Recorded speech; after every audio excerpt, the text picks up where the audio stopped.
Alright, let's talk about these new Maverick ESCs. So, I'm here in Croatia. Israel still has all my gear, and I kind of just cobbled together this thing that I made from a bunch of parts that I found on set. You can see I'm using 2206 motors in the back, 2204 motors in the front. It's okay, it flies pretty damn good for what it is. So Gemfan was kind enough to actually send me ESCs directly to Croatia, and so I got them, and that was the only component that I was missing for it to actually fly.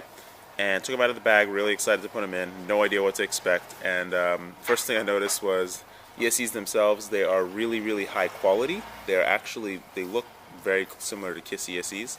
But then I took a look at them a little bit closer, and I noticed that the signal and ground lines are the smallest signal and ground line pads I've ever seen of any ESC. So soldering these things are so freaking difficult that, I mean, it took me 20 minutes just to solder the ESCs in. The other thing I noticed is that in the bag you only get one signal line, you don't get a ground line.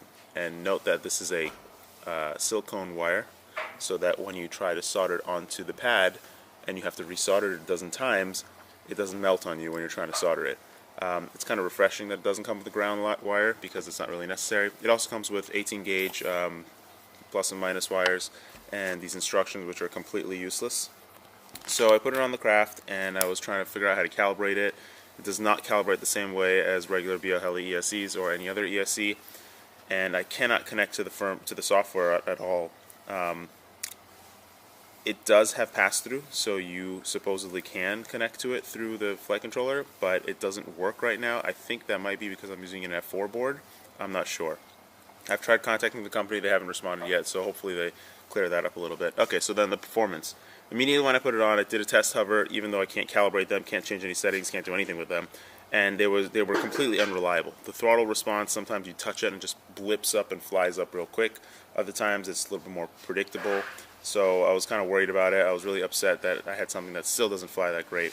So I took it out to try and FPV fly it, and I was kind of upset until I got to the point where I was flying really quickly at about the top 25% of the throttle range. Everything below the top 25% is pretty much really junky. I mean, they twitch and jitter and shake at like 30%, and I cannot figure out why, and there's other people that have the same problems. But at the top 25%, the throttle response and the throttle control and just the craft response is incredible. It's like nothing I've ever flown. I think that has to do with the 32-bit core of the ESC. I don't know, but I hope it does, and if so, I'm looking forward to the future of 32-bit ESCs. Then the other most important thing about these ESCs is that I've put about 40 packs through this now, and I have not had a single desync. This thing has desynced on every single ESC that I have thrown on it. That was BLHeli S. It has not desynced on regular BLHeli, and that includes a set of ESCs that somebody else was previously running for 100 or more packs and had no issues, and then I put them on here and immediately the first pack just dead. So the good things, it has amazing throttle response, amazing control at the limit, and it's a good quality looking ESC. The bad things, you can't do anything with the software, can't connect to the software, and the solder pads for the signal wire are way too small, and for some reason it has TX and RX pads, which I don't know if anybody will ever use, because if something breaks on it, you're just going to throw it away. I think it's a great ESC. I think a good price point for it would be about $15, $16, and I hope Gemfan takes this advice and improves it a little bit more. If you want to see some videos of it flying, my recent 2 videos are all flying with this one thing. I don't have anything else right now.